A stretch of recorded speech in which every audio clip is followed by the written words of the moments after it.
We're coming in hot to give you our hot takes on all the latest mental health news. From headlines and memes to developments and breakthroughs. We go into this show blind with the hopes of learning something new. Before sharing some bunny hugs. And leaving with our eyes wide open. I'm Nick. And I'm Todd. And this is Mental Health Headline Hot Takes. We're glad you're here. Hey everyone, welcome to a new episode of Mental Health Headline Hot Takes. I'm Todd, and I'm spinning the wheel to see who goes first. Spin again. I'd say it's the blue one. Which says... Nick goes first. Okay. Oh, and I've been wanting to land on a gratitude one, and it doesn't matter. It was right between that. Well, I mean, you're rigging it, so why don't you just rig it for that? I wouldn't do that. So my article today is it's by Seth Gillihan. He's I think he's a psychologist or psychiatrist. I'm forgetting now. He's a PhD. We'll say that. This article was peer reviewed by Michelle Quirk as well. So I just want to say that. This is from Psychology Today. And the headline is, Why Does a Difficult Childhood Affect Adult Mental Health? A new study pulls apart the genetic and environmental effects. So nature versus nurture. Nature versus nurture. I thought it would be a good conversation to have. And I think, so what does it say before I share my opinion? Research has tied adverse childhood experiences to adult mental health.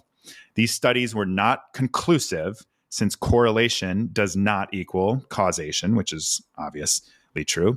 And then a new study from Sweden, my old pals at Sweden, has showed that genes, adverse childhood experiences, which are called ACEs, and more general environmental variables play a role. So we're separating genetics versus environmental effects here.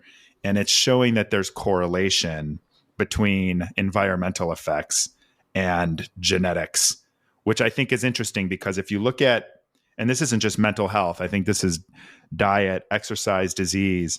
I've always wondered, are these 100% genetically imprinted on you that you're going to be obese or you're going to have diabetes or you're going to get cancer? Or are there infiltrated habitual things like how you eat, how you sleep, what you experience growing up that are actually impacting you to become that way? So if your parents were obese and had bad eating habits and bad exercise habits, and maybe someone became a diabetic and then you follow the same path, is that because you followed the same path? Or is that because you were genetically predisposed to be obese and have diabetes? So I think it's the same here, right?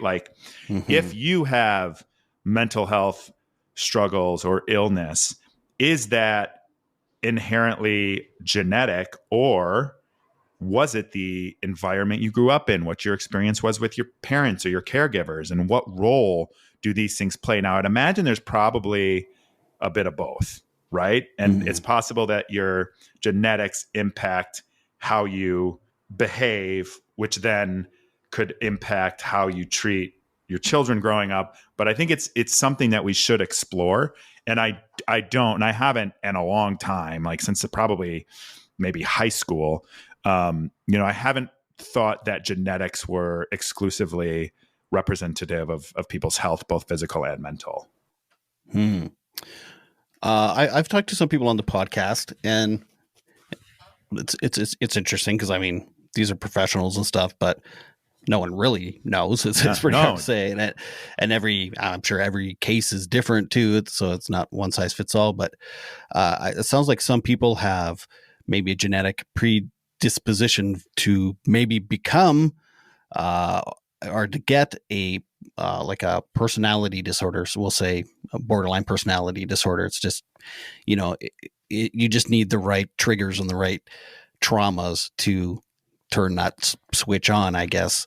So that's kind of how I've understood it. It is a kind of a combination of both. Cause you look at families, two brothers grow up in the same family, the same environment, the same everything, but one goes one way, gets really obese, or one gets schizophrenia and the other one doesn't, or whatever. So But yeah, I'm no professional though. I'm just I think it's worth exploring what I've heard. Yeah, I think it's worth exploring. And I think there was another piece in here. Let me see if I can find it real quick. It is interesting to see, like, maybe not like when you zero in on individuals, but even just like geographically on Earth, like this country is prominently more happy. It's because it's something in their culture too, and the environment, the socioeconomics of like the Scandinavian countries, the Scandinavian countries always being in the top happiest countries. Well, they all have healthcare. They have a good social safety net. They have childcare. They don't have to worry about taking care of their parents as much as they age because that's all built into their social programs. I remember when I worked for a Swedish company, there was a whole political party. They have several political parties too. There was a whole political party whose whole platform was about adding bicycle lanes so that they could reduce people who felt like they had to drive because it wasn't safe to. It was something like that. If I have a Swedish listener, you can correct me. But I just remember thinking, I'm like, wow, I can't imagine what it would be like to have that little of economic issues that you have a whole party that's willing to run on bike lanes. And we can't get people mental and physical health care here. So whatever. Yeah, there's a documentary on Netflix too. It's like the longest living people on Earth, and they all come from like this geographical area on Earth, and it's like because of their diet and because of it actually is a really poor country, but everyone's really happy because they all live with their family and stuff. It's a really close-knit society and stuff, and that's pretty interesting when you look at nature versus nurture. Yeah. Did you find the thing you were looking for? Yeah. So the takeaway is clear. And there is a source here, and it was, it's on the bottom, JAMA Psychiatry. The takeaway is clear. A difficult childhood environment and genetic factors can contribute to mental illness in adulthoods. When kids experience serious adverse experience on top of these long-term risk factors, the likelihood of an adult psychiatric condition is even greater. So either way, your nurture is impacting your mental health. I think that's the takeaway. How much, how little, what's the ratio? Probably circumstantial depending on the situation. But I think that's where we could probably do some more research. Interesting. So nurture is potentially more important than the nature. It's at least piling on. Yeah, that's right. The research is showing it's at least piling on. Well, yeah. Are we good? Should we? Yeah. Okay. So my article, it's Canadians rank low on global mental well-being list. 1 in 4 people, quote unquote, distressed. This is from Better Dwelling website. And it is kind of touches on the stuff we were just talking about. A mental health oh man, I can't say that word. Quotance. That's kind of the score they use. Okay. And it sounds like most English-speaking countries did not bounce back post-pandemic. So a lot of white English-speaking countries are still about where they were during the pandemic. And Spanish-speaking countries are thriving. So Dominican Republic is it's like one of the happiest places right now. And on the bottom, second from the bottom is the United Kingdom. That is interesting when you think of Western developed countries and all the wonderful things we have. And turns out we're all kind of miserable. That's a society we've created. It's a society of consumerism. There's so many articles and studies have come out about loneliness and how it's like the epidemic of our time. And I think it is. It's partially, I'm lonely, it's like you get lonely. It's hard. And our society here doesn't foster human connection in the same way, like you said, a lot of the other ones do, where families are living together, or you don't have the economic stressors that you do in a lot of these countries that are, advanced Western civilizations. Yeah. Like we're one of the richest countries, but the poorer countries are happier because they don't need all the crap. Yeah. It's like they have a nice little humble, modest house and a great. garden, and they go fishing and whatever they do. And and it's great. They're quite content. So it seems. It's funny how when you make things more complex, the more unhappy people can get. But they also found that boomers are thriving more than the youth. Nice. Especially in these countries. I saw that. That's Boomers are the only people that are happy, apparently. Like they're closer to death. Or No, I actually saw an article I thought about pulling for that. It was, let me see if I can find it. Okay, I'll just give a couple more while you look for that. Yeah, go for it. Researchers found 3 key correlations driving lower scores: smartphones, processed foods, and a lesson that the Fast and Furious franchise has been trying to teach us all: family. That's what they said in there. It's actually kind of funny. Not that I've ever seen those movies, but the earlier a child receives their smartphone, the more likely they will be distressed. I'm shocked. This says, altogether, this suggests with greater wealth and economic development does not necessarily lead to greater mental well-being, but instead can lead to consumption patterns and a fraying of social bonds that are detrimental to our ability to thrive. The more wealthy a nation you're from, the harder it is to be happy in it, apparently. Well, and I think people too, like, I know this is my situation when I was younger, especially, it's that our society is like fostering a nothing is ever enough. It's the consumerism, right? It's like it's capitalism. You got to make more so you can buy more. You got to make more. And most people, at least in our country, aren't even paid a very fair wage that affords them the ability to buy a house and food. So it's like, what is there to be happy about when you're busting your ass 40 hours a week and then you got to go get a second job so you can pay rent?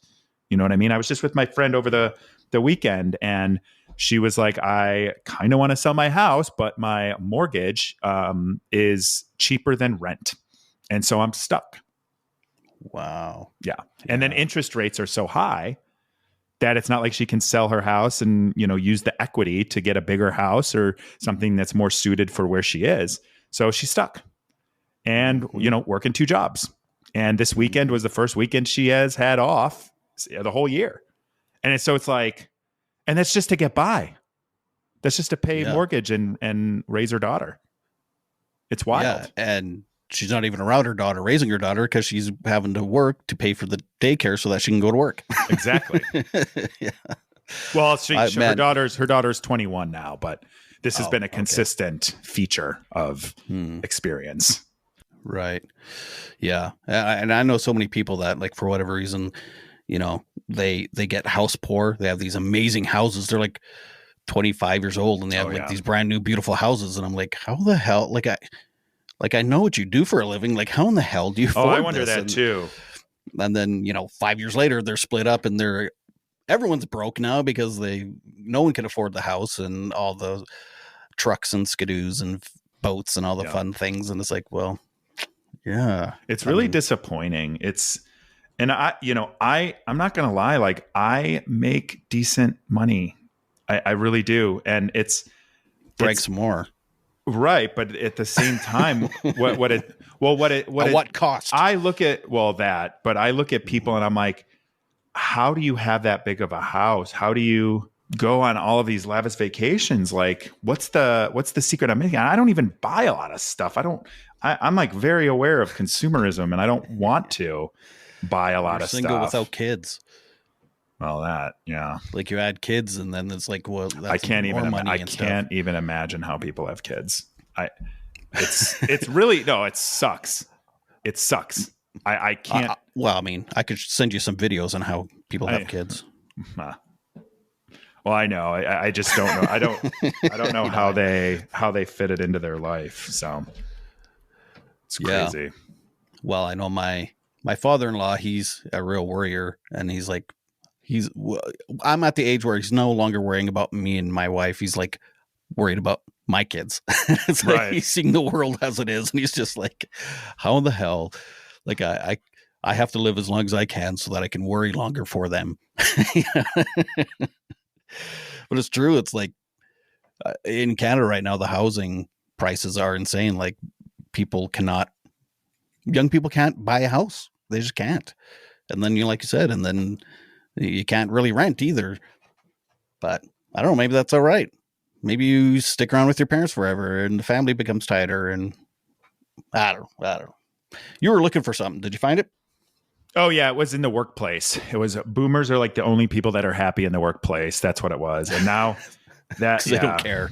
Oh, like, well, they don't. I'm retired. This is just for shits and giggles. Yeah. Maybe we'll cover honestly that next time. My wife and I were in our mid 40s and we're just kind of enjoying our careers now.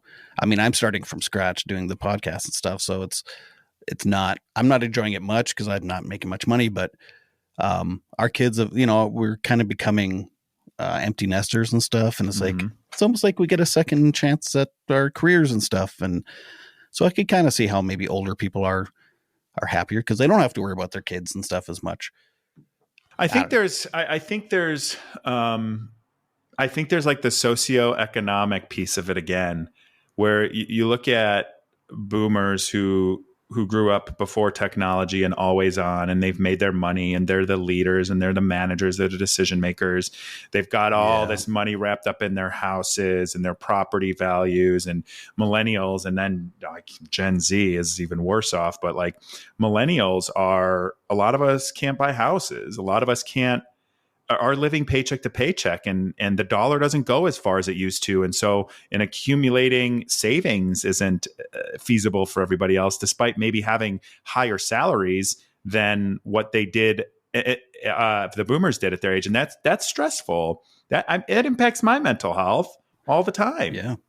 Oh, I know. Even my son, who's 19 going to university, is like, I feel like I have to make sure I pick a class that I definitely want and need for the future, because if I don't, it's so freaking expensive school that it may make or break me in the future. So it's like, oh, totally. Do I spend thousands of dollars? Student debt. We all have student debt, and at least in this country, and the boomers don't, because it cost them 50 cents to go to school. Like I remember, I forget who it was, but they paid a total of like $4,000 for an in-state school.